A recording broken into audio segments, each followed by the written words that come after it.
Here's just something really quick. I was deciding whether or not to use this or not. 100 grit sandpaper, and I'm going to because it makes it easier. And then I'll go back and lightly sand it with 150 grit.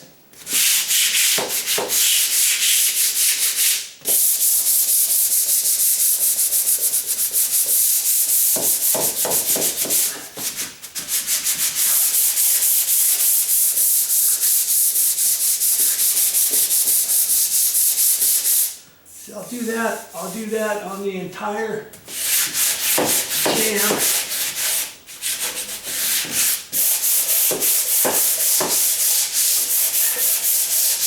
I think it just makes it a little easier to use this paddle, you know.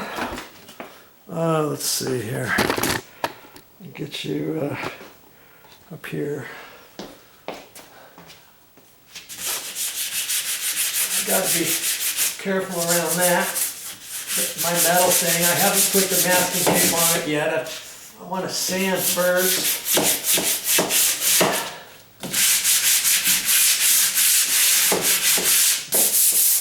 This has some ridges in it, and I can quickly knock them down with this. Boy, this works good. I really should have my goggles on. I don't know why I don't. Try not to stand directly under it. Whoa. Okay. And I'll just keep going here.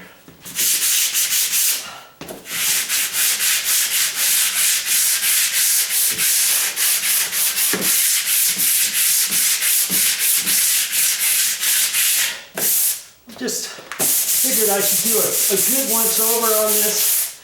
This is etching the existing paint, also knocking down high ridges. There's all kinds of high ridges on here and imperfections. So that's where that gouge was. Down here, let's see.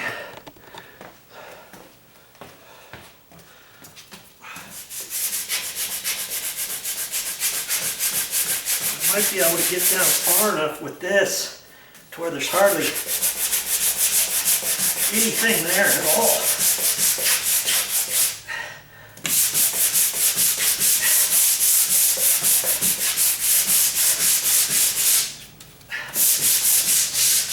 I can hit this edge here. See, that took it out, almost all of it. You don't have to. You don't have to put any caulking on that at all.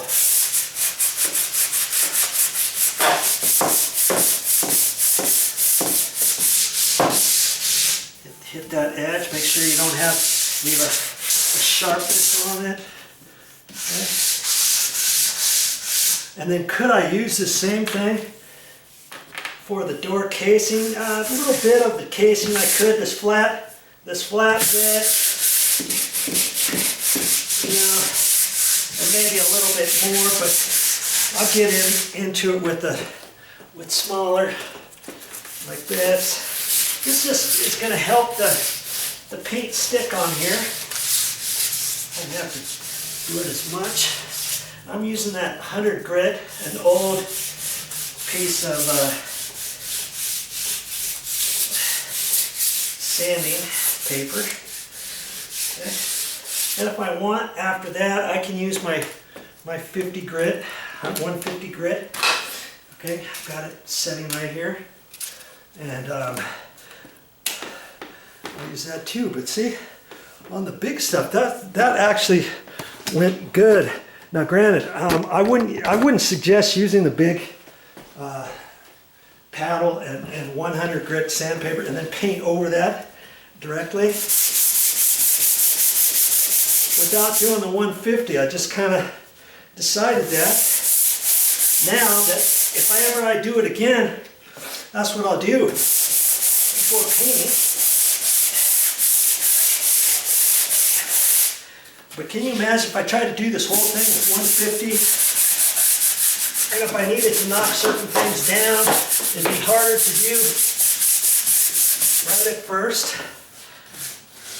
without just using this. Okay? Now, I can go over that whole thing. I'll go over the whole thing using my 150 grit. You know, I'm just concentrating on the door jamb, and then I'll mess with the door casing material afterwards. With this 150, I don't have to, I'm not doing a whole lot. This is knocking down any roughness the 100 grit left. You see what I mean? I couldn't have just done that initially without not getting out lines on the existing or whatever. Okay, it just gives you it's just going to give your job just a little bit better finish than leaving the 100 grit up there by itself. You see what I mean? So I just got, you know, I'm not pressing that hard on here.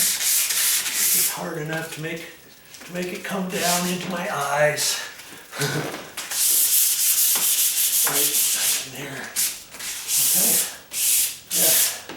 Now do the side jambs the same way with my 150 grit. Before I concentrate on wiping it down, I won't wipe it down until I get the door casing sanded.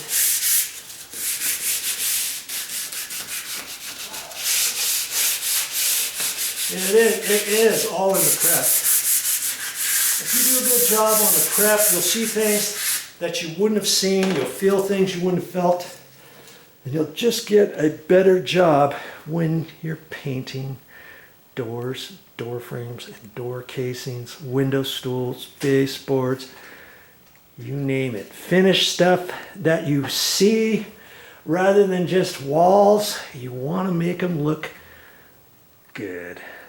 All right, I'll keep it up. Okay, that's gonna turn out nice.